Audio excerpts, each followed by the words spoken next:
কোরবানি শব্দটি কোরব থেকে নির্গত, যার অর্থ হচ্ছে সন্তুষ্টি লাভ করা। যেসব মাধ্যম দিয়ে আল্লাহকে খুব বেশি সন্তুষ্ট করা যায় তার একটি বড় মাধ্যম হচ্ছে কুরবানি।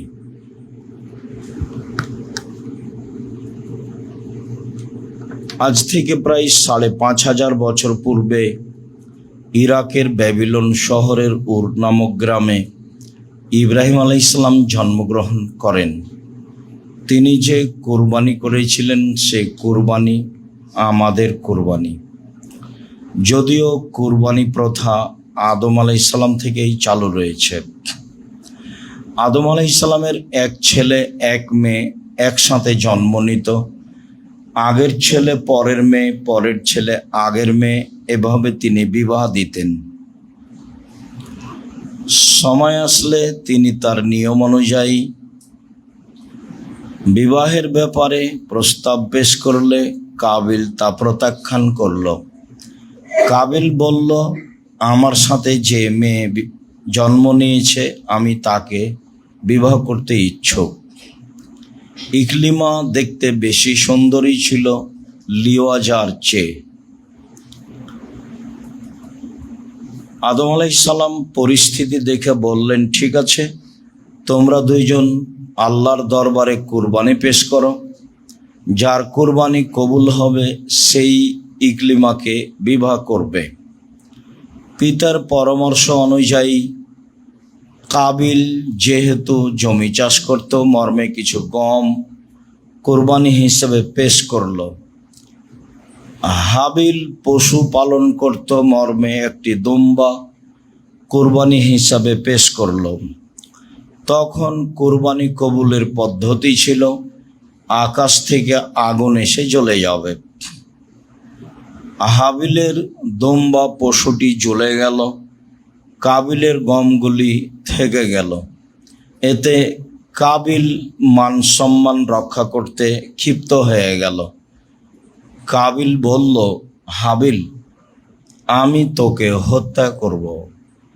হাবিল বলল, তুমি হত্যা করো, আমি তোমাকে হত্যা করব না। আল্লাহ তাআলা বলেন, অতলু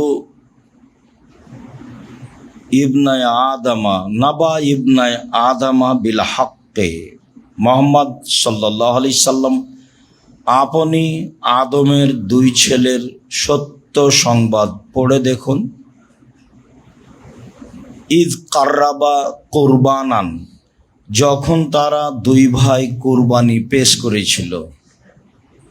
ফাতুকুব্বিলা মিন আহাদিহিমা ওয়ালাম ইতাকাব্বাল মিনাল আখার, দুইজনের একজনের কুরবানি কবুল করা হয়েছিল, অপরজনের কুরবানি কবুল করা হয়নি। মর্মে কাবিল ক্ষিপ্ত হয়।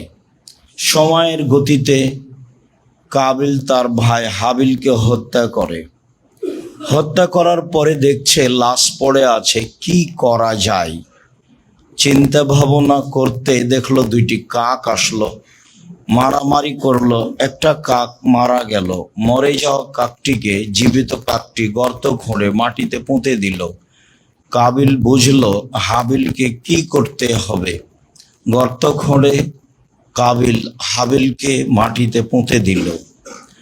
আমাদের নবী মুহাম্মদ সাল্লাল্লাহু আলাইহি সাল্লাম বলেন, সামাজিক অবস্থা এত জটিল হবে যে সত্যবাদী হবে মিথ্যাবাদী, আর মিথ্যাবাদী হবে সত্যবাদী।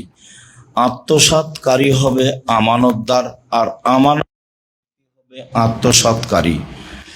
সমাজে সবাই আগাছা হয়ে যাবে, মারামারি বেড়ে যাবে। তখন সাহাবীগণ বললেন, তাহলে বলেন কি করতে হবে, আপনি বলেন। তখন রাসূল সাল্লাল্লাহু আলাইহি সাল্লাম বললেন, বাড়িতে থেকো আর মুখখান বন্ধ রেখো। ঠিক আছে, বাড়িতে থাকবো। ওই সময়ও যদি সমাজের লোক বাড়িতে এসে মেরে যায় তাহলে কি করব? তখন রাসূল সাল্লাল্লাহু আলাইহি সাল্লাম বললেন, তখন আদমের দুই ছেলের ভালোটার মতো হয়ো। পরিস্থিতি খুব জটিল হয়ে গেলে মোকাবেলা করতে যায় না, কেননা সত্য তখন সত্য থাকবে না, সত্যই হবে মিথ্যা আর মিথ্যাই হবে সত্য। তুমি যদি ন্যায় হক পেতে চাও, সমাজ তোমাকে তা দেবে না। সমাজের প্রায় মানুষ হবে আগাছা, অন্যায় প্রিয়। তখন তুমি উত্তর দিতে গেলে সফল হতে পারবা না। অতএব তুমি আদমের 2 ছেলের ভালোটার মতো হয়েও। কাবিল বলল, হাবিল, তোকে আমি হত্যা করব। তখন হাবিল বলল, ঠিক আছে, তুমি হত্যা করো, আমি তোমাকে হত্যা করব না। এই স্বভাবে গড়ে উঠতে হবে। সমাজের অবস্থা যখন খুব বেশি জটিল হবে, প্রায় কাছাকাছি আরো বেশি হবে।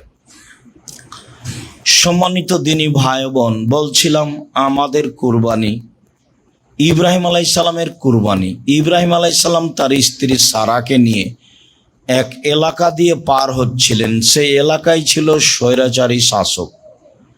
শাসককে বলা হলো, আপনার এলাকায় একজন লোক প্রবেশ করেছে, তার নাম ইব্রাহিম, তার সাথে একজন মহিলা রয়েছে, আহসানুন নিসায়ে মিনাল আরব, আরব ভূখণ্ডে সবচেয়ে সুন্দরী নারী। বিদ্বানগণ বলেন, মা হাওয়া থেকে নিয়ে কিয়ামত পর্যন্ত যত নারী এসেছে, যত নারী আসবে, যত নারী আছে, সবার চেয়ে সুন্দরী সারা। হয়তোবা এটাও হতে পারে যে ওই সময়ে যত নারী ছিল সবার চেয়ে তিনি সুন্দরী ছিলেন, এমনটাও হতে পারে। আর এটাও হতে পারে যে ইউসুফ আলাইহিসসালাম খুব সুন্দর মানুষ ছিলেন, তিনি পেয়েছিলেন তার দাদির চেহারা। তার দাদি ইব্রাহিম আলাইহিসসালামের স্ত্রী সারা ভিন্ন ধরনের ব্যতিক্রম সুন্দরী মহিলা ছিলেন।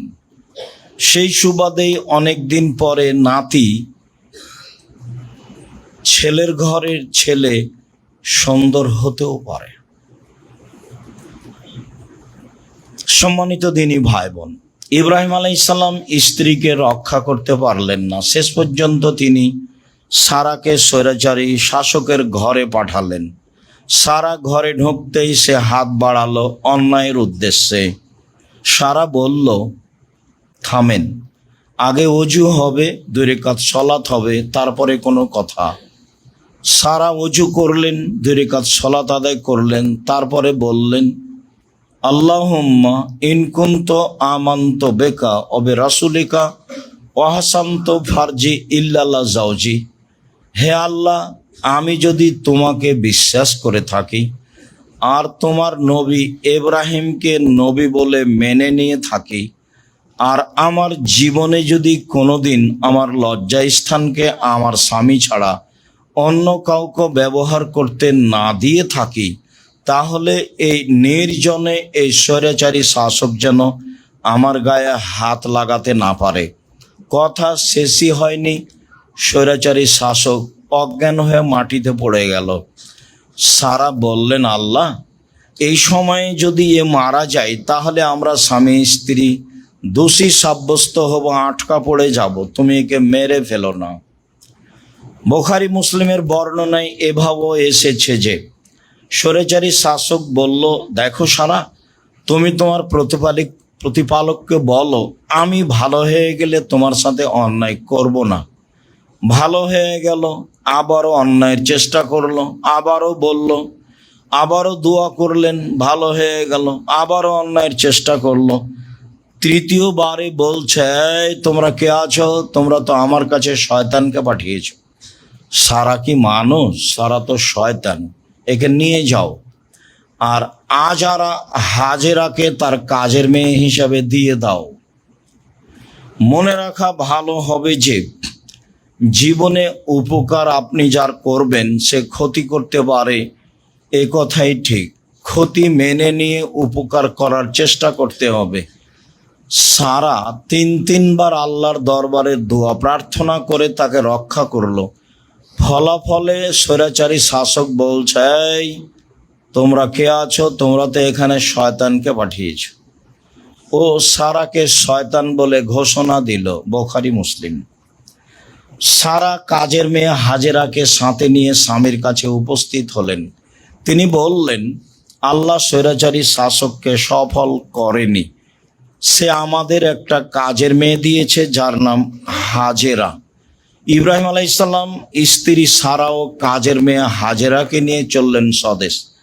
এক পর্যায়ে সারা বললেন, হাজেরা, আমাদের তো কোনো ছেলে মেয়ে নেই, তুমি আমার স্বামীর সাথে বিবাহ বন্ধনে আবদ্ধ হও, যদি আমাদের কোনো ছেলে মেয়ে হয়। হাজেরা বললেন, আপা, যা আছি ভালো আছি। বিবাহ বন্ধনে আবদ্ধ হলে ভালোবাসায় ফাটাল ফাটবে, হয়তোবা তখন আপনি সহ্য করতে পারবেন না, বিবাহ না বসাই ভালো। বারবার বলার কারণে এক পর্যায়ে বিবাহ হয়েই গেল। তাতে ইসমাইল আলাইসাল্লাম জন্ম নিলেন, যা হওয়ার তাই হলো।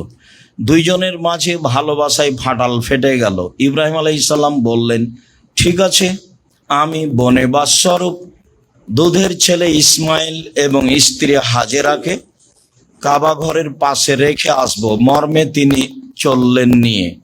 ফওয়াজা হুমায়ুন্দা দাওহাতা ফওকা জামজামা আলাল মসজিদে। তিনি তার দুধের ছেলে ইসমাইল এবং স্ত্রী হাজেরাকে কাবা ঘরের পাশে জমজম কূপের উপর গাছের নিচে রেখে দিলেন। রেখে দিয়ে তিনি উল্টা মুখে হাঁটতে লাগলেন, পিছনে পিছনে স্ত্রীও হাঁটতে লাগলেন। স্ত্রী বলতে লাগলেন, আইনা তাজাবা ইব্রাহিম, ইব্রাহিম কোথায় যাচ্ছেন? ও তাতরুকুনা বিহাজাল ওয়াদি লাইসা ফিহি সলাশাই, আপনি এমন একটা উপত্যকায় ছেড়ে যাচ্ছেন যেখানে মানুষজন তো নেই, ঘাস পাতাও নেই। আপনি আমাকে কিছু বলবেন তো? আপনি আমাকে কিছু না বলে এইভাবে চলে যাচ্ছেন। অলায়াল তাফেদ এলাইহা, বারবার তিনি বলতে থাকলেন। ইব্রাহিম আলাইসাল্লাম তার কথার প্রতি ভ্রুক্ষেপ করলেন না, তাকিয়েও দেখলেন না। উপর থেকে এভাবে আদেশ আছে। ইব্রাহিম আলাইসাল্লামের দুধের বাচ্চার ওপরে ভালোবাসা নেই এ কথা নয়। 90 বছর বয়সে সন্তান পেয়েছেন, তার অগাধ ভালোবাসা রয়েছে এ কথাই ঠিক। যে স্ত্রীর মাধ্যমে সন্তান পেয়েছে তাকে তিনি ভালোবাসেন না এ কথা ঠিক নয়, তিনি তাকে ভালোবাসেন এ কথাই ঠিক। কিন্তু উপর থেকে আদেশ হয়েছে, যা আদেশ হয়েছে সেটাই মেনে নিতে হবে। তখন স্ত্রী নিরুপায় হয়ে বলছেন, আতাজা বেজনিল্লাহ, আপনি কি আল্লাহর অনুমতিতে চলে যাচ্ছেন? আল্লাহ কি আপনাকে এভাবে যেতে বলেছেন? তখন তিনি ওই দিকেই মুখ করে বললেন, নাম, হ্যাঁ। হ্যাঁ ছাড়া তিনি আর কিছু বলেননি। আস্তে আস্তে সানিয়া পাহাড়ের কাছে আসলেন। পাহাড়ের কাছে এসে তিনি আবার কেবলামুখী হলেন। কেবলামুখী হয়ে এবার হাত তুলে দোয়া করছেন, রব্বানা ইন্নী আসকান্ত মিন যুরিয়াতি বিওয়াদিন গায়রি যি যারইন ইনদা বাইতিকাল মুহাররম। হে আমার প্রতিপালক, আমি তোমার কাবা ঘরের পাশে আমার পরিবারের একটা অংশ রেখে দিলাম, যেখানে মানুষজন তো নেই, ঘাস পাতাও নেই, কিছুই নাই এ কথা বললেন। আবার কাবা ঘরের পাশে এ কথা বললেন, তখন কোনো ঘর নেই, পাথর, মরুভূমি আর মরুভূমি। স্ত্রী যা বললেন, মানুষ তো নেই, ঘাস পাতাও নেই। স্বামীও বলছেন, তুমি বলেছ বলেই আমার পরিবারের একটা অংশ তোমার কাবা ঘরের পাশে রেখে দিলাম, যেখানে মানুষ তো নেই, ঘাস পাতাও নেই। তখন তিনি বললেন, ঠিক আছে, তাহলে আল্লাহ আমাকে রক্ষা করবেন। ফিরে এসে ভাবছেন, বাচ্চার কি হতে পারে, পানি তো শেষ। দেখি সাফা পাহাড় পাশে উঠে কোনো মানুষজন পথঘাট দেখা যায় কি না। উঠে দেখলেন, না, কিছু দেখা যায় না, মরুভূমি আর মরুভূমি। নেমে তিনি মারোয়া পাহাড়ে গেলেন, উঠে দেখলেন কোনো কিছু দেখা যায় না। আবার সন্তানের তাড়নায় পানি পেতেই হবে। আবারও আসলেন সাফা পাহাড়ে, কোনো পথ হয় কি, একবার তো দেখে আসলাম। এইভাবে 7 বার ঘুরলেন, ফল হলো না। দেখি বাচ্চার অবস্থা কি, কাছাকাছি। কে যেন বলল, কি চান? বললেন, পানি চাই। জিবরাইল আলাইহিসসালাম তার পায়ের আঘাত দিয়ে জমজম কূপ বের করে দিলেন, পানি ছিটকে বের হতে লাগলো। হাজেরা পানি ঠেকাতে লাগলেন, জম জম। এই শব্দের অর্থ এটাও হতে পারে যে থামো। এ বলে তিনি পানি থামাতে লাগলেন, বাঁধে ঘেরতে লাগলেন। তাতে ইবনু আব্বাস রাদিয়াল্লাহু তাআলা আনহু বলেন, রাসূল সাল্লাল্লাহু আলাইহি সাল্লাম বলেছেন, হাজেরা যদি পানি না ঠেকাতেন তাহলে সারা পৃথিবীতে জমজমের পানি ছড়িয়ে পড়তো। বুখারী মুসলিম। সম্মানিত দিনী ভাই বোন, বলছিলাম আমাদের কুরবানি ইব্রাহিম আলাইহিস সালামের কুরবানি। ইব্রাহিম আলাইহিস সালাম চলে গেলেন, একদিন সময় হলো ছেলেকে কুরবানি করতে হবে। ফালাম্মা বালাগা মা হুসায়, বাচ্চা যখন দৌড়াদৌড়ি করতে পারে, এই সময়ে দেখতে ভালো লাগে, সুন্দরও লাগে, আদর করতে ভালো লাগে। এই সময়ে আল্লাহ বলছেন ছেলেকে কুরবানি করতে হবে। তিনি এসে বললেন, বোনাইয়া ইন্নি আরাফিল মানামে আন্নি আজবাহকা, আব্বু আমি স্বপ্নে দেখছি তোমাকে কুরবানি করছি, তোমার মতামত কি? ছোট বাচ্চার কাছে তিনি মতামত চাচ্ছেন। মতামতে ছেলে বলছেন, ইয়া বাতিফাল মা তুমারু সাতাজিদুনি ইনশাআল্লাহ মিনাস সাবিরিন। আব্বা আপনি যা স্বপ্নে দেখেছেন তা বাস্তবায়ন করুন, আপনি আমাকে ধৈর্যশীল পাবেন। ফাসলামা, বাপ বেটা একমত হয়ে গেলেন। অতাল্লাহুলিল জাবিন, ছেলেকে উপুড় করে মিনা মাঠে ফাঁকা জায়গায় সইয়ে দিলেন। 90 বছরের 100 বছরের বৃদ্ধ মানুষ, মাথার চুল পেকে গেছে, কেউ নেই দর্শক, আল্লাহ ও ফেরেশতা ছাড়া মানুষজন কেউ নেই। 90-100 বছরের মানুষ বারবার ছুরি চালাচ্ছে। আল্লাহ তাআলা বলছেন, ইব্রাহিম কাদ সাদ্দাক্তা রুয়া, তুমি তোমার স্বপ্নকে বাস্তবায়ন করেছ। তোমার ছেলেকে কুরবানি করতে হবে এই ঠাকা আমার বাঁধেনি। আসলে আমি দেখছিলাম তুমি পরীক্ষায় পাস করতে পারো কিনা। ইব্রাহিম তুমি পরীক্ষায় পাস করে গেছো। ফাদাইনাহু বিজিবিহিন আজিম, আমি ইব্রাহিমের সন্তানকে বাঁচিয়ে নিলাম বড় কুরবানির মাধ্যমে। বড় কুরবানির মাধ্যমে আমি ইব্রাহিমের সন্তানকে ছাড়িয়ে নিলাম। এ কথা আল্লাহ তাআলা বলেন। আমাদের কুরবানি ইব্রাহিম আলাইহিস সালামের কুরবানি জুলহিজ্জা মাসের প্রথম দশক, রামাজানের শেষ দশকের চেয়ে উত্তম। বিদ্বানগণ বলতে চান যে রামাজানের শেষ দশকের চেয়ে জুলহিজ্জার প্রথম দশকই উত্তম। কেন? রামাজান মাসের শেষ দশকে রয়েছে শুধুমাত্র লাইলাতুল কাদর, আর জুলহিজ্জার প্রথম দশকে রয়েছে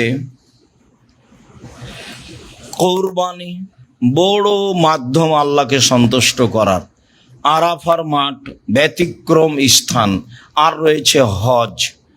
সব মিলেই রাসূল সাল্লাল্লাহু আলাইহি সাল্লাম বললেন, মা মিনা ইয়ামিন আল আমালুস সালিহু আহাব্বু ইলাইয়া মিন হাযিহিল আইয়াম। আল্লাহ তাআলার কাছে জুলহিজ্জা মাসের প্রথম 10 দিনের নেকি যত প্রিয়, আমল যত প্রিয়, আর বাকি 11 মাসের ইবাদত আল্লাহর কাছে তত প্রিয় নয়। তাহলে তো রামাজানও টিকলো না। সাহাবীগণ বললেন, জেহাদও নয়। তো সাহাবীগণের এই উত্তর আল্লাহ রাসূল বলছেন, না জেহাদও নয়। জেহাদ করেও অত আল্লাহর সন্তুষ্টিপূর্ণ আমল করা যাবে না জুলহিজ্জার প্রথম দশকে যেভাবে যাবে। তবে হ্যাঁ, যে লোকটি বাড়ি থেকে বের হয়ে গেল, একেবারে নিজেকে বের করলো ঘোড়া গাধা নিয়ে, আর ফিরলো না, সে ভিন্ন কথা। তাছাড়া জুলহিজ্জার প্রথম দশকের ইবাদতই উত্তম বাকি 11 মাসের চেয়ে। কি করতে পারি আমরা করতে পারি, 1 কুরবানি বেশি করে, 2 1 থেকে 9 পর্যন্ত সিয়াম, 3 দান, 4 তাসবিহ, 5 ইস্তেগফার। প্রথম 10 দিনকে এই কাজের জন্য বাছাই করে নিতে হবে। তাসবিহ, তাহলিল, জিকির, আজকার, দান, খায়রাত, কুরবানি, ভালো প্রস্তুতি নিতে হবে। একটি কথা এখানে রেখে গেলাম, তা হচ্ছে এই যে ইব্রাহিম আলাইহিস সালাম তার ছেলেকে বারবার কুরবানি করার চেষ্টা করছেন, ছেলে কুরবানি হচ্ছে না। তাতে বিদ্বানগণ অনেকে বলতে চেয়েছেন যে ছুরির নিচে লোহা লাগানো আছে সেজন্য কাটছে না। কথাটি মিথ্যা। কেননা আল্লাহ তাআলা বলে দিয়েছেন ছুরিকে কাজ করতে হবে না, তাই ছুরি কাজ করে না। মানুষ না হয় নিমক হারাম আদম সন্তান, জড় বস্তু নিমক হারাম নয়। জড় বস্তু আল্লাহর কথা মানে। এই যে ইব্রাহিম আলাইহিসসালামকে আগুনে নিক্ষেপ করা হলো, আল্লাহ বললেন আগুন শীতল হও, এই যে হয়েছে। ইব্রাহিম আলাইহিসসালাম তো আগুনে জ্বলে গেলেন না, তো আল্লাহ বললেন ছুরিকে কেটো না, বাস কাটলো না। তা অনেক প্রমাণ আছে, বুখারী মুসলিমের হাদিস। ওই যে একটা লোক 99টা লোককে হত্যা করার পরে বলল বাঁচার পথ, তো যার কাছে গেছে সে হলো দরবেশ, তো ধর্ম বুঝে না, তখনও বলছে বাহ 99টা লোককে হত্যা করার পরে আবার বাঁচার পথ। তখনও বললো তাহলে আর তোমাকে রেখে কি হবে, তো 100 বাঁচার পথ এখন। তো বললে যাও ওই গ্রামে একজন মাওলানা আছে, জিজ্ঞাসা করো। যেতে আরম্ভ করতেই সময় শেষ, বুকটা ওইদিকে ঠেলে দিয়ে আল্লাহকে দেখালেন, পাপ করেছি এ কথাই ঠিক, তবে ক্ষমা চাচ্ছি। এই যে বুকটা ওইদিকে ঠেলে দিয়ে দেখালাম। আল্লাহ বললেন ঠিক আছে ফেরেশতা, মেপে দেখো চলে গেছে বেশি না আছে বেশি। ফেরেশতাকে মাপতে লাগিয়ে বলছে এই গ্রাম যে দিক থেকে যাচ্ছিল সরে যাও, যে গ্রামে আসছিল সে গ্রাম যাচ্ছিল সে পিছিয়ে হটো। জড় বস্তু গ্রাম আল্লাহর কথা মানে, বুখারী মুসলিমের হাদিস। আম গাছে জাম ধরতে পারে, ধরে না। অমাবস্যা রাতে চাঁদ উঠতে পারে, উঠে না।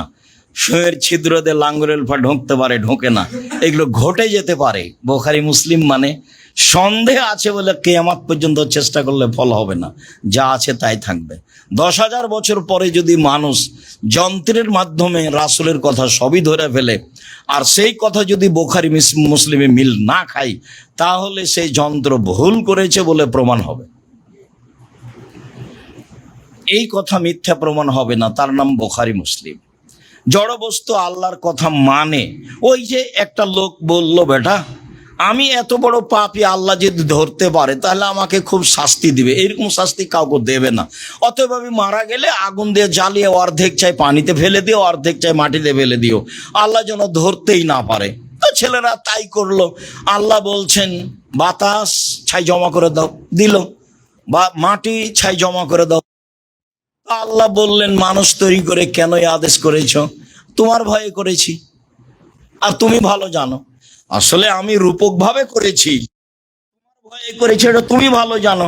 তখন আল্লাহ বলছেন ঠিক আছে ক্ষমা করে দিলাম, যেহেতু তুমি আমার ভয়ে করেছো, তুমি সেটা বলছো, আর আমি সেটা জানি, সে কথা তুমি আমার তুমি ভালো জানো, তো মাফ করে দিলাম। এই যে জড় বস্তু কথা শুনে কত প্রমাণ নেবেন? অতএব ছুরির নিচে লোহা লাগানো হয়েছে, কথাটি মিথ্যা। সম্মানিত দিনী ভাই বোন, আমাদের কুরবানি ইব্রাহিম আলাইহিস সালামের কুরবানি।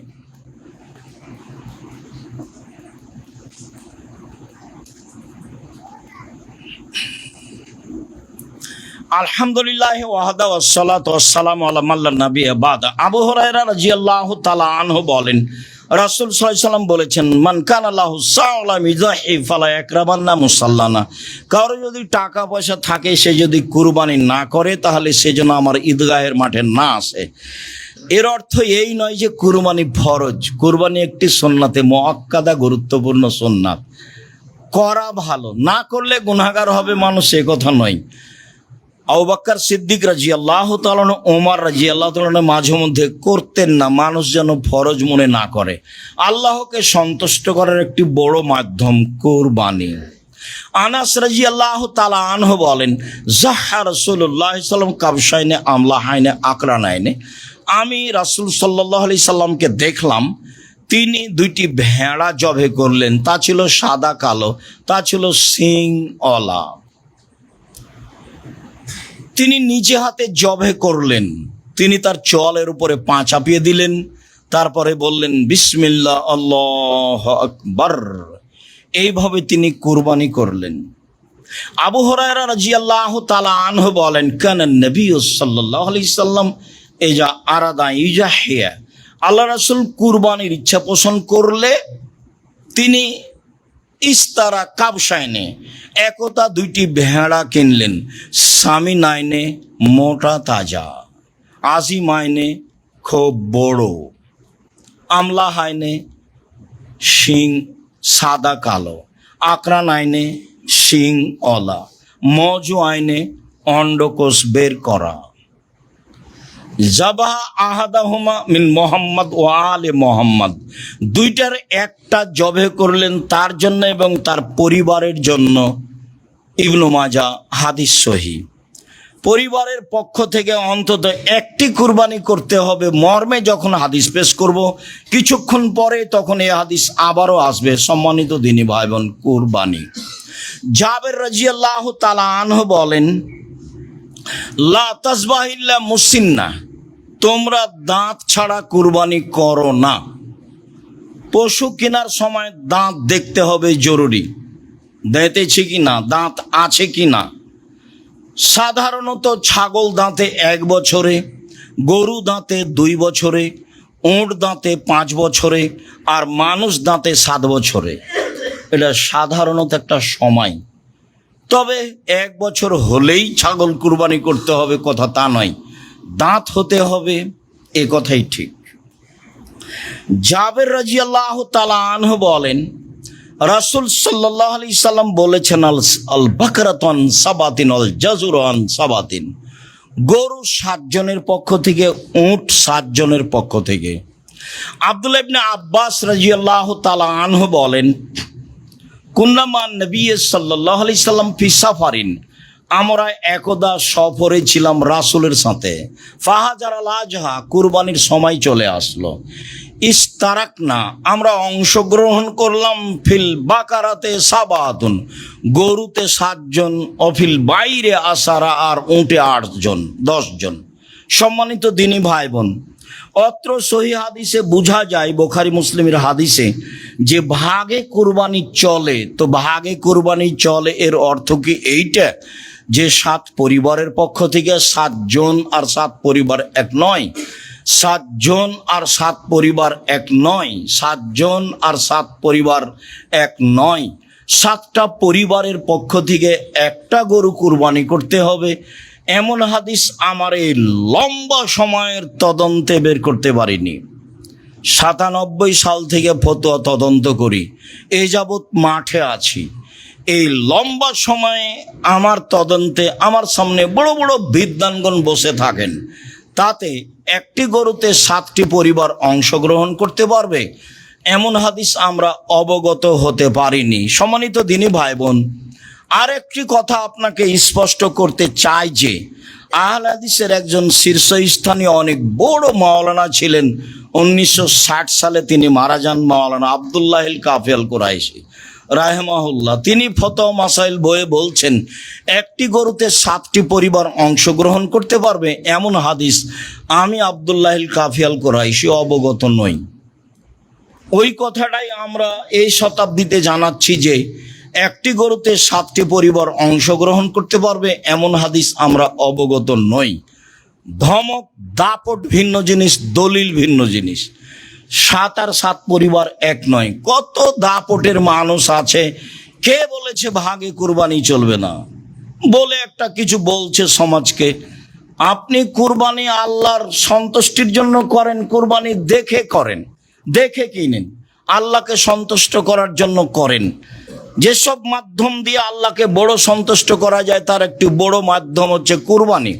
অতএব আপনি কুরবানি নিজে করুন, দেখুন, তারপর জবে করবেন একটু পরে। দেখুন, আলী রাদিয়াল্লাহু তাআলা আনহু বলেন, আমারানা রাসূলুল্লাহ সাল্লাল্লাহু আলাইহি ওয়াসাল্লাম নাস্তাসরিফ লাইনাল ওজনা, আল্লাহর নবী আমাদেরকে আদেশ করলেন আমরা চোখ দেখে নিব, কান দেখে নিব। পশু কেনার সময় চোখ ঠিক আছে কিনা, কান ঠিক আছে কিনা তা দেখতে হবে। বারা ইবনে আযিব রাদিয়াল্লাহু তাআলা আনহু বলেন, সুইলা রাসূলুল্লাহ সাল্লাল্লাহু আলাইহি জাহায়া, আল্লাহ রাসূলকে কুরবানি সম্পর্কে, সতর্কতা সম্পর্কে জিজ্ঞাসা করা হয়েছিল। তিনি বললেন 4টে জিনিস জরুরি। ওয়াশারা বিয়াদি, হাত দিয়ে ইশারা করে 4টার কথা বললেন। তাতে তিনি বললেন, জালহাল বাইয়িনো, ল্যাংড়া স্পষ্ট ল্যাংড়া হয় না যেন। আওয়ারল বাইয়িনো আওয়ারোহা, স্পষ্ট কানা হয় না যেন। মারিজতাল বাইয়িনো মারজহা, স্পষ্ট রোগা হয় না যেন।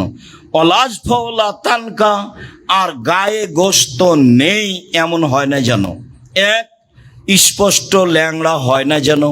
2, স্পষ্ট কানা হয় না যেন। 3, স্পষ্ট রোগা হয় না যেন।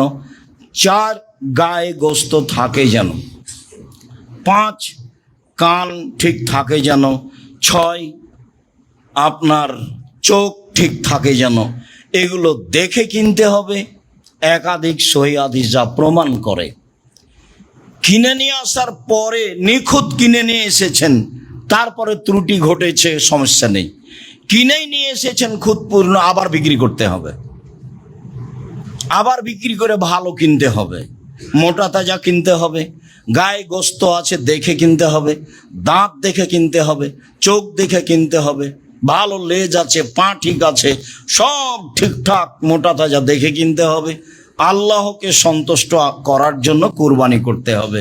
সম্মানিত দিনী ভাই বোন, বলছিলাম টাকা বেশি আছে রাজস্থান থেকে উট নিয়ে এসে কুরবানি করেন, টাকা কম আছে ষাঁড় কুরবানি করেন, তার চেয়ে টাকা কম আছে খাসি কুরবানি করেন, তার চেয়ে টাকা কম আছে ছাগি কুরবানি করেন, তার ভেড়া কুরবানি করেন। একটা ভাগে যত টাকা লেগেছে ওই ভাগ দিয়ে আজও বাজারে অন্তত 3টা ভেড়া পাওয়া যাবে। আপনার মাথায় সবসময় ভুল প্রতিক্রিয়া কাজ করছে, সেখানে করার কি আছে? আমি আমার আব্বাকে দেখেছি নিয়মিত ভাগে কুরবানি দেওয়া। ভাগে কুরবানি চলবে কি চলবে না এ বিবেচনা সমাজের লোক করতো কি না তা আমার জানা নেই। ভাগের কথা তো আছে, 7 জন আর 7 পরিবার এক নয়, পরিবারের পক্ষ থেকে কুরবানি হতে হবে একটা, এ কথাই ঠিক। সারা জীবন 2 ভাই ভিন্ন ভিন্ন খেলেন বা বেঁচে আছে তাই 2 ভাইয়ের টাকা দিয়ে একটা গরু করে পার হয়ে গেলেন, এ আবার কোন কথা? যদি তাই হয় তাহলে 2 ভাইয়ের টাকা দিয়ে বাপের নামে একটা কুরবানি করেন, গরু কিনেন, আর আপনি একটা খাসি কিনেন, আপনার ভাই একটা কিনুক, 3টা হোক, গ্রামের লোক বেশি পায়। আল্লাহ রাসূল সাল্লাল্লাহু আলাইহি সাল্লাম 100টি গরু কুরবানি করেছিলেন, 63টি নিজ হাতে করেছিলেন, আর বাকি 37টি আলীকে বললেন, আলী এগুলো তুমি কুরবানি করো। আমার আহু আলীকে আদেশ করলেন, আই একসেমা বদনাহু ও লহু মাহা ও জেলালাহা, সব গোস্ত এবং চামড়া এবং ওর গায়ে যে চটছালা ছিল, যেগুলোকে চাঁপাইনবাবগঞ্জের ভাষায় ঝুল বলা হয়, শীতের দিনে তাকে শীত থেকে ঠেকানোর জন্য গায়ে যেগুলো দেওয়া হয় সব ফকির মিসকিনকে দিয়ে দলিল মাসাকিন আদেশ করলেন। তো শুধু নিজে খাওয়ার লক্ষ্যে কুরবানি করবেন কেন? দেওয়ার লক্ষ্যে করবেন, যেহেতু বড় নেকি, বড় মাধ্যম আল্লাহকে সন্তুষ্ট করার। তো সংকীর্ণতায় যান কেন? টাকা কম আছে একটা ভেড়া কিনেন, নাহলে একটা ছাগি কিনেন, নাহলে একটা খাসি কিনেন। ভাগের মাথায় আসছে কেন? টাকা বেশি আছে 10টা 50টা গরু করেন না, এলাকার গরিব মানুষ খায় না কেন? সম্মানিত তিনি ভাই বোন, একটি পরিবারের পক্ষ থেকে একটি প্রাণী কুরবানি করতে হবে। এক, আয়েশা রাদিয়াল্লাহু তাআলা আনহা বলেন, নাহারা রাসূলুল্লাহ সাল্লাল্লাহু আলাইহি সাল্লাম ফি হাজ্জাতিল বিদায় মিন আলে মুহাম্মদ বাকারাতান ওয়াহিদাতান। রাসূল সাল্লাল্লাহু আলাইহি সাল্লাম বিদায় হজের বছর তার পরিবারের পক্ষ থেকে তিনি একটি গরু কুরবানি করেছিলেন, বাকারাতান ওয়াহিদা, একটি গরু। হাদিস বুখারী মুসলিম। আয়েশা রাদিয়াল্লাহু তাআলা আনহা বলেন, আমারা রাসূল সাল্লাল্লাহু আলাইহি সাল্লাম আদেশ করলেন বেকাবসিন একটা ভেড়ার, আকরানা শিং ওয়ালা, এটাও ফি সাওয়াদিন ও ইয়াবরুকু ফি সাওয়াদিন এনজুরু ফি সাওয়াদিন, কালোতে খায়, কালোতে হাঁটে, কালোতে শয়। কালোতে খায় মানে পাক মুখ কালো, কালোতে শয় মানে পেট কালো, কালোতে হাঁটে মানে পা কালো। কালো প্রাণীর মধ্যে কি রহস্য আছে? তাতে বিদ্বানগণ মনে করেন যে কালো প্রাণীর গোস্তে স্বাদ বেশি আছে, হতে পারে। রহস্য রাসূল সাল্লাল্লাহু আলাইহি ওয়াসাল্লাম কিছু বলে যাননি। তবে রাসূল যখন ভেড়া কিনতে বললেন তখন বলেন, এই শোনো, দেখে কিনিও, কালোতে খায় এমনটা, কালোতে হাঁটে এমনটা, কালোতে দেখে এমনটা। হয়তোবা কালো প্রাণীর গায়ের গোস্তে স্বাদ থাকতে পারে, আল্লাহ আলাম, সঠিক তথ্য আমাদের জানা নেই। বিদ্বানগণ এইভাবে মনে করেন, যা আপনার সামনে পেশ করলাম। ফাউতিয়া বেহা, নিয়ে আসা হলো। আয়েশাকে বলেন, আয়েশা সাজিহা বেহাজারিন, ছুরিটা ধারালো করে নিয়ে আসো। আমাদের দেশে পুরুষ মানুষ ছুরি ধারালো করে।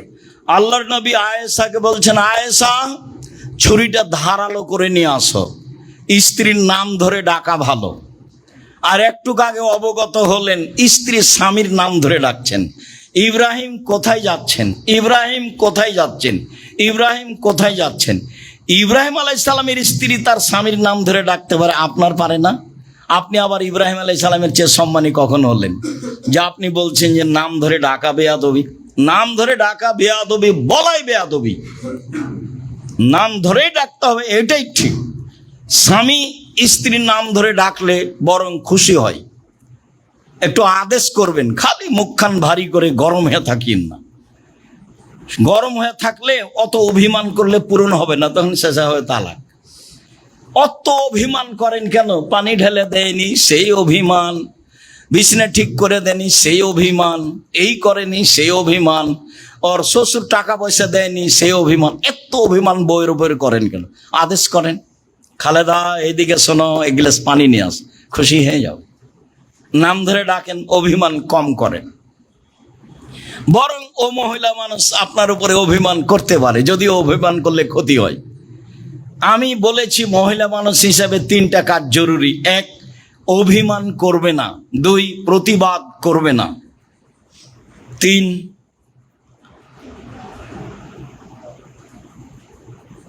আর একটি জোর করে কোনো কথার দাবি জানাবে না। হ্যাঁ, অভিযোগ পেশ করবে না। এই তা তোমার ভাই এমন, তোমার বোন এরকম, তোমার মা এরকম, তোমার বাপ এরকম, আমাকে এইভাবে বলে। অভিযোগ নেই, অভিমান নেই, প্রতিবাদ নেই, তাহলে স্ত্রী শান্তিতে স্বামীর বাড়িতে করে খেতে পারবে। অভিযোগ নেই, অভিমান নেই, আর প্রতিবাদ নেই।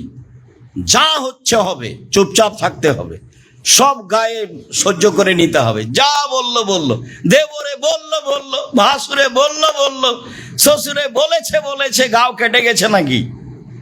আমাকে যখন গালি দেয়, কতদিন বললাম আপনাকে, তখন গালি দাও বন্ধ করলে আবার রিং দে বলি, ভাইজান আর কিছু গালি বাকি ছিল, থাকলে 7 মিনিট নেন। তার গালি, তার বদনাম আমার কোনো প্রতিক্রিয়া করে না। হ্যাঁ, এরকম কোনো ভিতরে আমার সাথ জাগে না। আমার জীবনে আমি মানুষের প্রতিশোধ নিব না এবং বদনাম করব না, এটা আমার ত্যাগ ইনশাল্লাহ, যে কোনো মূল্যে।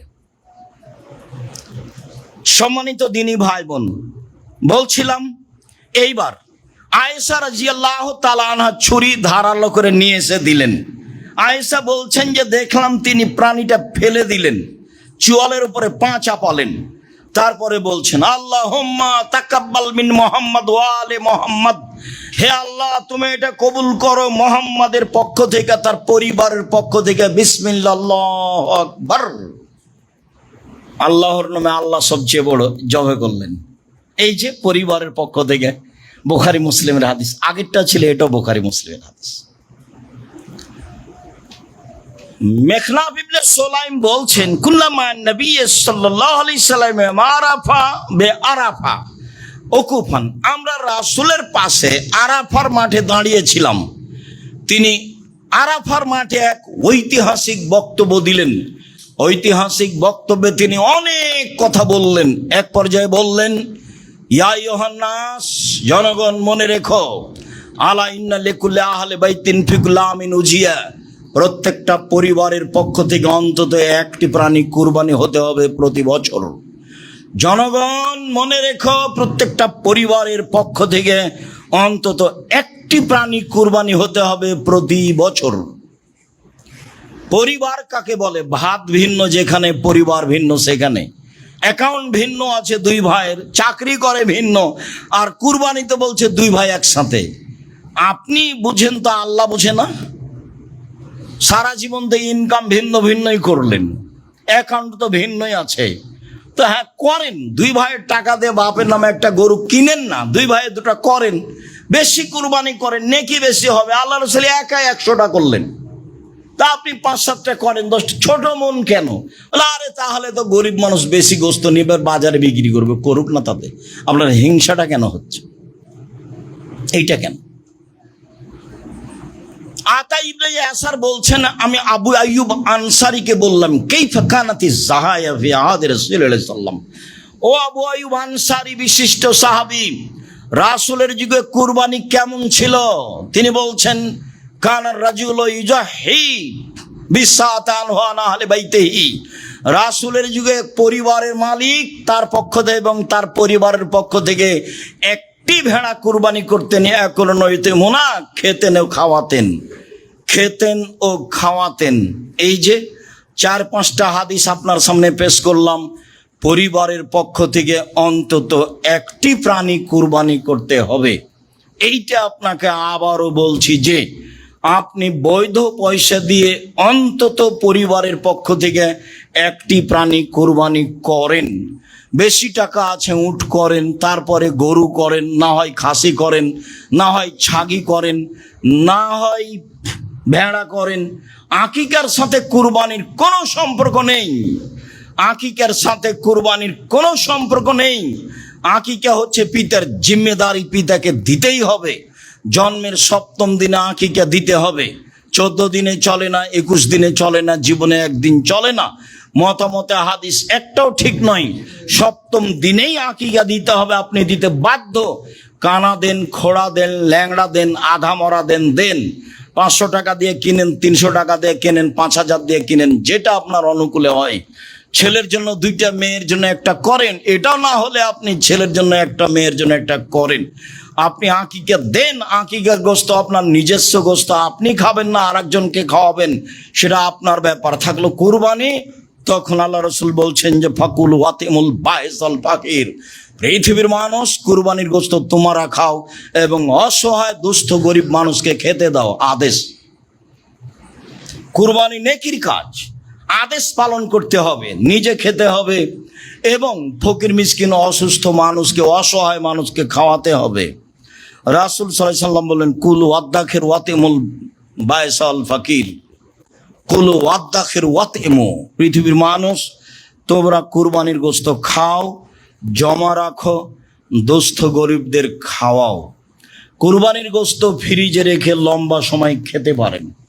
অসহায় মানুষ পাশে ছিল, তাকে দিলেন না, তারপরে ফ্রিজে রেখে দিলেন, তাহলে কি হলো? ভুল হয়েছে, এটা কৃপণতা হয়েছে, ঠিক হয়নি। হ্যাঁ, নেওয়ার যদি না থাকে, কেউ জমা রাখেন, সেটা ভিন্ন কথা, তবে দেওয়ার চেষ্টা করবেন। আল্লাহ রসুল আলীকে আদেশ করলেন, আলী যে কয়েকটা গরু জবাই করা হলো তার 1 টুকরা নিয়ে রান্না করো আর সব ফকির মিসকিনের মধ্যে বন্টন করে দাও। বেশি করে করেন, ফকির মিসকিনের মধ্যে বন্টন করে দিবেন। আব্দুর রাজ্জাক সাহেব ফকির নিয়ে যত বিক্রি করে, তাতে আপনার কি? বিক্রি করলো আপনার, হিন্দু যদি চাইতে আসে তবুও দিবেন। একটা কথা মনে রাখেন, বহুবার বলেছি, আবার আজকে বলছি, যখন কেউ চাইবে তখন দিয়ে দিন, হাতিতে চড়ে থাকলেও, যেটা আপনার অনুকূলে হয়। আপনি যখন নিজে দিতে যাবেন তখন সে যেন পরহেজগার মানুষ হয়। তোকা, তুমি পরহেজগার মানুষকে খেতে দাও। 10 টাকা দান করলে যেখানে শিরক নাই, বিদাত নাই, সেখানে দান করতে হবে। কাউকে খাওয়াতে চাইলে পরহেজগার মানুষকে খাওয়াতে হবে। এই হাদিসের সুবাদে মানুষ আলেম ওলামাকে দাওয়াত দিয়ে থাকে। মানুষের ধারণা যে আলেম ওলামা ভালো মানুষ, কথা ঠিকই আছে, কারণ আল্লাহ রসুল বলছেন আল ওলামা ওয়ারাসাতুল আম্বিয়া, আলেম ওলামা নবীগণের উত্তরাধিকারী। ভালোই তো কথা, কথা তো সুন্দর। এই হিসেবে আলেম ওলামাকে দাওয়াত দিতে হবে, এই কথাও ঠিক। আবার আল্লাহ রসুল বলছেন মৌলানা সাহেব দিয়ে জাহান্নাম উদ্বোধন হবে, তখন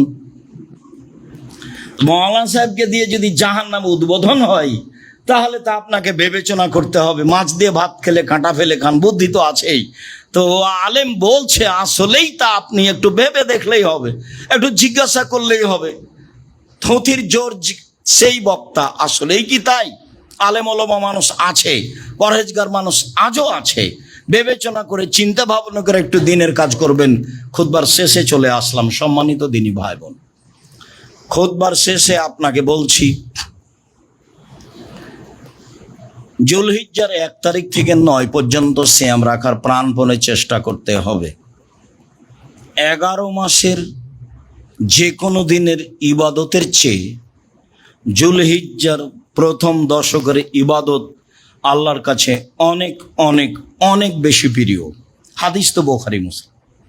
তো ইবাদত কি করবেন, কি হতে পারে, ইবাদতের কথা তো উনি খাস করেননি, খালি বলেছেন জুলহিজ্জার প্রথম দশকের ইবাদত আল্লাহর কাছে যত প্রিয়, আর কোনো দিনের ইবাদত তত প্রিয় নয়। কি করবেন প্রথম দশকে? তাতে পরামর্শে বললাম একাধিক হাদিসের ভিত্তিতে কুরবানি করুন। তাহলে প্রথম দশকে পড়লো একটা গেল। কুরবানি যদি করেন তাই একটা কথা মনে রাখবেন, মান রা হেলালা জিলহিজ্জা ওয়ারাদা ইউজাহিয়া ফালা ইয়াখুজ মিন শারি ওয়ালা মিন আজফারিহি। যে কুরবানি করার ইচ্ছে করছে, চন্দ্র দেখলো, সে যেন নখ না কাটে, চুল না কাটে, সে যেন নখ না কাটে, চুল না কাটে। ছেলে মেয়ে যারা আছে তাদের আদেশ আসেনি, তবে যেহেতু মালিক সবার পক্ষ থেকে কুরবানি দিচ্ছে, সবারই নখ চুল না কাটা ভালো। জুলহিজ্জার চন্দ্র উঠার আগেই প্রস্তুত থাকবেন। অত বেখেয়াল থাকলে হয়? চাকরির সময় ঠিক আছে, মানুষের কাছে যাওয়ার সময় ঠিক আছে, গন্ডগোল আড্ডা পিটার সময় ঠিক আছে, সবই ঠিক থাকে, আর জুলহিজ্জার 1 তারিখ কবে সেটা ঠিক থাকে না। অতএব জুলহিজ্জার 1 তারিখ যেদিন হবে তার একদিন আগে প্রস্তুতি নেন। নখ কেটে নেবেন, মোচ কেটে নেবেন, চুল কেটে নেবেন, যার করে পরিষ্কার পরিচ্ছন্নতার অভাব না থাকে। আপনি, আপনার স্ত্রী, ছেলে মেয়ে সবাই, হাদিস তো বুখারী মুসলিম, পালন করতে হবে। 2, 1 থেকে 9 পর্যন্ত সিয়াম থাকবেন। চেষ্টা করেন না, মরলেই সময় শেষ। মরার পরে যে কারোর সাথে আর কথা চলেন এটা দেখতে পাচ্ছি, তবে মনে থাকে না যে মরলেই সময় শেষ। হিসাব নিকাশ, জমি জায়গা, বাড়ি ঘর সবই শেষ। এমন আশ্চর্য ব্যাপার, আর কোনোদিন যোগাযোগ হয় না। এক অবাক জিনিস। তো মরলেই যদি শেষ হয় তো একটু চেষ্টা করি না। 1 থেকে 9 পর্যন্ত সিয়াম থাকি। 2, 3 দান খায়রাত, এটাও জুলহিজ্জার 1 থেকে 9 পর্যন্ত মাথায় রাখতে হবে। 4 তাসবিহ, তাকবীর, বেশি না পড়লে 1 তারিখ থেকে চলবে। আল্লাহু আকবার, আল্লাহু আকবার, লা ইলাহা ইল্লাল্লাহ, আল্লাহু আকবার, আল্লাহু আকবার, ওয়ালিল্লাহিল হামদ, আল্লাহু আকবার কবীরা, আল্লাহু আকবার কবীরা, আল্লাহু আকবার কবীরা, আলহামদুলিল্লাহ কাসীরা, আলহামদুলিল্লাহ কাসীরা, আলহামদুলিল্লাহ কাসীরা, সুবহানাল্লাহি বুকরাতাম ওয়া আসীলা, সুবহানাল্লাহি বুকরাতাম ওয়া আসীলা, সুবহানাল্লাহি বুকরাতাম ওয়া আসীলা। এছাড়াও সুবহানাল্লাহি ওয়া বিহামদিহি, সুবহানাল্লাহ। যেভাবে আপনার তাসবিহ অনুকূলে আসে। কিছুই যদি মনে না থাকে এটা তো থাকবে। আল্লাহু আকবার, আল্লাহু আকবার, লা ইলাহা ইল্লাল্লাহ, আল্লাহু আকবার, আল্লাহু আকবার, ওয়ালিল্লাহিল হামদ। একবারে জুলহিজ্জার 1 তারিখ থেকে চলবে 13 তারিখ পর্যন্ত, এক টানা। তাহলে তাসবিতে থাকেন, মানে তাকবীর। তারপরে ইস্তেগফার, একটু খাস করে সময় বের করেন না, আস্তাগফিরুল্লাহ ওয়া আতুবু ইলাইহি বলেন, আস্তাগফিরুল্লাহ আল্লাযী লা ইলাহা ইল্লা হুয়াল হাইয়ুল কাইয়ুম বলেন, সাইয়্যিদুল ইস্তেগফার বলেন, একটু কিছু বলেন। মুখখান খালি বন্ধ করে চুপটি করে থাকেন কেন? যখন ঝগড়া লাগছে তখন এমন বলে নিচ্ছেন, আর যখন আড্ডা পিটছেন তখন আর একজন পাশে আছে, কি না বলছেন তার কোনো হিসাব নাই। একবারে বলে একাকার করে দিচ্ছেন, আর তাসবির সময়তে মুখখান চুপটি লেগে থাকে। লাগে কেন? থাকে কেন? আল্লাহ নবী বলছেন যে চাইলে আল্লাহ খুশি হয়, আর না চাইলে আল্লাহ বেজার হয়। তো এটার উত্তর কি? চাইলে আল্লাহ কি করেন? খুশি হন, না চাইলে আল্লাহ বেজার হন। তাহলে এটার উত্তর কি? এটা চেষ্টা করেন সম্মানিত দিনী ভাই বোন। এরপরে বলছি, বৈধ পয়সা দিয়ে কুরবানি করেন। বৈধ পয়সা দিয়ে কুরবানি করেন। কুরবানি বেশি বেশি দেওয়ার চেষ্টা করিয়েন। ভাগে কুরবানিতে যেতে হবে না। ভাগে কুরবানি করে গোস্ত আর বেশি হয়েছে, হাড়গুলো খুলে এদিকে এসেছে, মাথা যে কোন দিকে গেল, কলিজা কে যে নিল, এসব কথা কেন? এখানে আপনি আসছেন কেন? যাতে আছে মান সম্মানের ব্যাপার, যাতে আছে ভুল ধারণা, যাতে আছে খারাপ ধারণা, সেখানে কেন? সম্মানিত দিনী ভাই বোন, নিখুঁত প্রাণী কুরবানি করুন। বাজারে গিয়ে একাধিকবার দেখবেন, যাকে পাঠাচ্ছেন তাকে বলে দিবেন, ভালো করে লেজ দেখবা, ভালো চোখ দেখবা, ভালো কান দেখবা, ভালো পাঁটা দেখবা, ভালো খুর দেখবা, বেশ মোটা তাজা কিনা দেখবা। ছোট কিনেন, আপনার যেটা কুলাই সেটা করেন। কারো 10টা কুলাই 10টা করুক না, কারো 100টা কুলাই করুক। ও তো বুঝে না, সেই জন্য করে না। করা দরকার, সে বুঝে না সেই জন্য করে না। ছেলে মেয়ে গোস্ত খাবে আশায় সে করে, ফ্রিজ ভর্তি গোস্ত রেখে দেয়। এর জন্য তো কুরবানি নয়। কুরবানি নিজে খাওয়া, দুস্থ গরিবকে খাওয়া। এই জন্য গোস্ত কি 3 ভাগ করতে হবে? 3 ভাগ জরুরি নয়। দিবেন, খাবেন, জমা রাখবেন। দিবেন আপনার মতো, জমা রাখবে না আপনার মতো, খাবে না আপনার মতো। সব জায়গাতে বিবেক চলে, এখানে চলে না? সব জায়গায় তো ভালোই বিবেক চলে, এখানে চলে না কেন? সেভাবে দিবেন। চাঁপাইনবাবগঞ্জে আমাদের এলাকায় 3 ভাগ করে 1 ভাগ রেখে আসে, আর 2 ভাগ নিয়ে আসে। তো 1 ভাগ আবার বিকালে মাথা পিছু ভাগ করে নেই। তো সেটা তো ভালো হয়নি, সেটা আমাকে ভালো লাগে না। যেটা দিয়ে এসেছে আর ভাগ নেওয়া হবে না, দিয়ে এসেছে দিয়ে এসে 3 ভাগ করা যাবে না এই কথা বলা যায় না, তবে 3 ভাগের হাদিস নেই। 3 ভাগ করতে হবে এই হাদিস নেই। হয়তো বা বিদ্বানগণ মনে করেছেন বুখারী মুসলিমের এই হাদিসের কারণে খাও দাও জমা রাখো, এই যে কুলু ওয়াতেমু ওয়াদ্দাখেরু, হাদিস তো বুখারী মুসলিম। তখন মানুষ বুঝেছে যে খেতে হবে, জমা করতে হবে, দিতে হবে।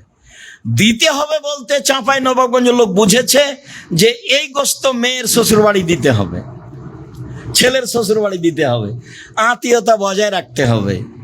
তো কুরবানির গোস্ত দিয়ে আত্মীয়তা বজায় রাখতে হবে, সেই কেন বুঝলো, আপনি কেন বুঝলেন? কুরবানির গোস্ত আত্মীয় তো ধনী মানুষ, সে এখানে পাঠাতে হবে কেন? অন্যদিন পাঠানো যায় না, মানে প্রথাই ভুল। চাঁপাইনবাবগঞ্জের বিবাহের শুরু থেকে না শেষ পর্যন্ত এমন একটা কাজ নাই যেটা জায়েজ, সবই হারাম।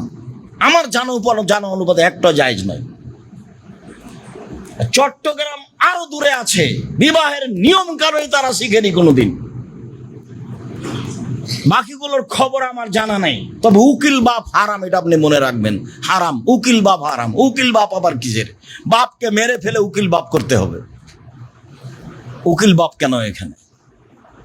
এক এক দেশে এক এক রকম, প্রথাই ভিন্ন। সম্মানিত দিনী ভাই বোন, কুরবানির গোস্ত দিয়ে আত্মীয়তা বজায় রাখতে হবে এই প্রথা ঠিক নয়। দেওয়া না যায় যে কথা আমি বলছি না, কিন্তু প্রথা না যায় যে কথা বলছি। আত্মীয় স্বজনকে দিতে হবে এরকম কথা আল্লাহ রাসূল বলেননি। নিজে খাও, জমা রাখো, দুস্থ গরিবকে দাও, তা আত্মীয় স্বজন কোথায় আসলো? তা আমরা বুঝেছি 1 ভাগ খাও, 1 ভাগ ফকির মিসকিনকে দাও, আর 1 ভাগ আত্মীয় স্বজনকে দাও, তাই 3 ভাগ। কুরবানির গোস্ত আত্মীয় স্বজনকে ওই তো 3-4টা দিয়েছে, অন্য কিছু দিয়ে হাদিয়া দিয়ে সম্মান বজায় রাখার চেষ্টা করেন। ব্যবহার দিতে হবে, আমাটা দিতে হবে, জামাইকে খাটখাটলা চৌকি বাক্স আলমারি বড় সাজিয়ে দিতে হবে। জামাই কি ফকিরের ছেলে নাকি ভিক্ষা করে খাই? এই ছেলে, তোমার বাপ ভিক্ষা করে খাই?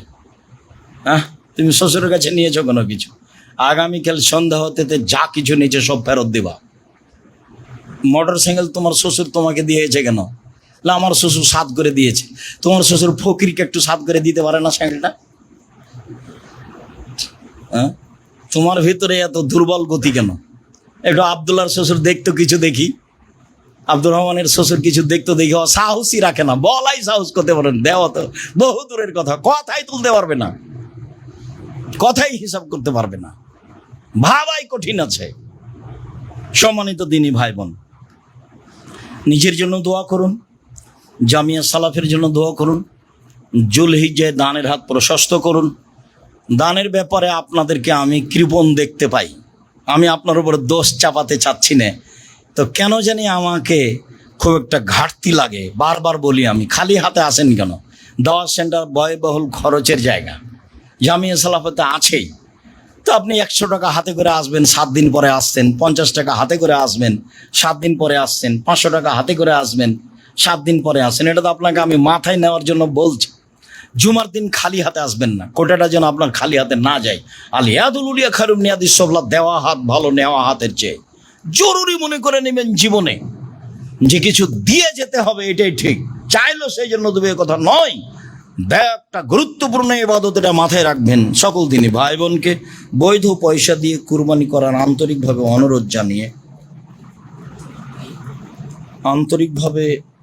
জানিয়ে জুলহিজ্জা মাসকে যথাযথভাবে মূল্যায়ন করার আন্তরিকভাবে অনুরোধ জানিয়ে জুমার খুতবা আপাতত আজকের মতো এখানেই শেষ করলাম। আল্লাহুম্মা সাল্লি আলাইহি, আল্লাহুম্মা বারিক আলাইহি।